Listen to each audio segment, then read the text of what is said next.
নমস্কার, কেমন আছেন সবাই? আশা করি ভালো আছেন। আমি যাচ্ছি করিমপুরে। আমি আজকে যাব এক্সপো মেলায়। তো আমি, আমার হাজব্যান্ড আর প্রীতম আমরা তিনজনই বেরোলাম। বেরোনোর পর আমি একটু করিমপুরে বাড়িতে গিয়েছিলাম। ওখানে গিয়ে দেখলাম যে আমরা 2-3 দিন বাড়িতে নেই বলে গাছগুলো একদম শুকিয়ে গেছে, আর কিছু কিছু গাছ তো একদম শুকিয়ে মরেও গেছে। তারপর আমি আর প্রীতম আমরা দুজন মিলে গাছগুলোতে জল দিলাম, বাড়িটা একটু পরিষ্কার করলাম আর সন্ধ্যা দিলাম। তারপর আমরা আবার বেরিয়ে পড়লাম মেলার উদ্দেশ্যে। এবার আমাদের সঙ্গে আর একজন অ্যাড হয়েছে, সেটা হলো আমার বোন। আমরা 4 জন মিলে এখন মেলায় যাব। করিমপুরেই মেলা। এই যে আমরা মেলাতে পৌঁছেও গেছি। মেলাটা হচ্ছে মার্কেটে, করিমপুর মার্কেটে। এটা এক্সপো মেলা। মেলাটা প্রতি বছরই হয়, প্রতি বছরই যাই আমরা। খুব ভালো লাগে, বিভিন্ন রকম দোকান বসে, নাগরদোলা, খুব সুন্দর লাগে। বাড়ির কাজ সেরে মেলায় ঢুকতে ঢুকতেই অনেকটাই রাত্রি হয়ে গিয়েছে। ওই জন্য মেলায় আর আজকে বেশিক্ষণ থাকা যাবে না, কিন্তু যেটুকু সময় থাকবো ইচ্ছে আছে খুব মজা করব। ইচ্ছে ছিল বাড়ির সবাই মিলে আসব, কিন্তু মা বাবা কেউ আসতে পারলো না, কারণ বাড়িতে অনেক কাজ। মা বাবা সারাদিন কাজ করতেই ব্যস্ত, ওই জন্য ওরা আসতে পারলো না। আমরা 3 জনই বাড়ি থেকে এলাম। এবার আমরা মেলায় ঢুকে পড়েছি। এই যে মেলার গেটটা, এখানে টিকিট কেটে ঢুকতে হচ্ছে। আমরা সবাই টিকিট নিয়ে নিয়েছি। এবার আমরা ভেতরে ঢুকবো। ভেতরে ঢুকে পড়েছি, আর ভেতরে এসেই সবার আগে এসেছি যে নাগরদোলা চড়তে। আমার বোন ও সবার আগে লাফাচ্ছে যে চড়বে। ওর ইচ্ছে ওই বড়টাতে উঠবে, কিন্তু আমাকে ওর সঙ্গে উঠতে হবে।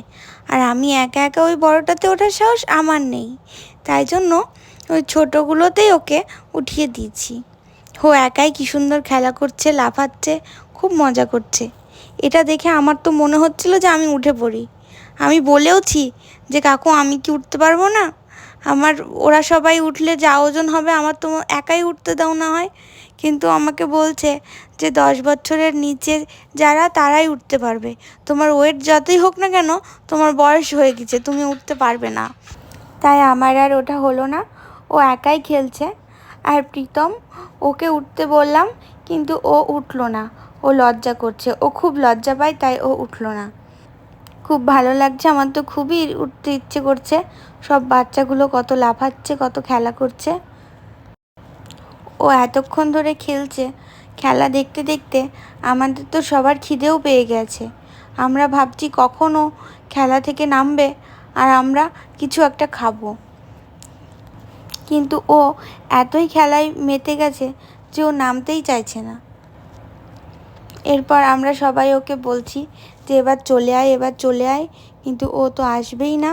ওই যে ওটাতে উঠে বসে আছে, কিন্তু আমরা সবাই বলছি তাড়াতাড়ি আয়, তাড়াতাড়ি আয়। তাই জন্য ও এবার বলল ঠিক আছে ঠিক আছে, আসছি। এইটা ছাড়াও কত কিছু রয়েছে। এই যে দেখুন, দেখতে খুব সুন্দর লাগছে, কিন্তু চড়ার পর আমার তো মাথা ঘোরে, ওই জন্য আমি এগুলো কোনোটাতেই উঠতে পারি না। তবে ইচ্ছে আছে কোনো দিন যদি তার সঙ্গ পাই তাহলে ওটাতে উঠবো, কিন্তু সে তো ভয় পায়, তাই সে ওঠে না, কোনো মতেই ওঠে না, জোর করেও তাকে তোলা যায় না। আর প্রীতম আমার বোনের খেলা দেখছে, বলছে যে কখন নামবে, এসো এসো নামো।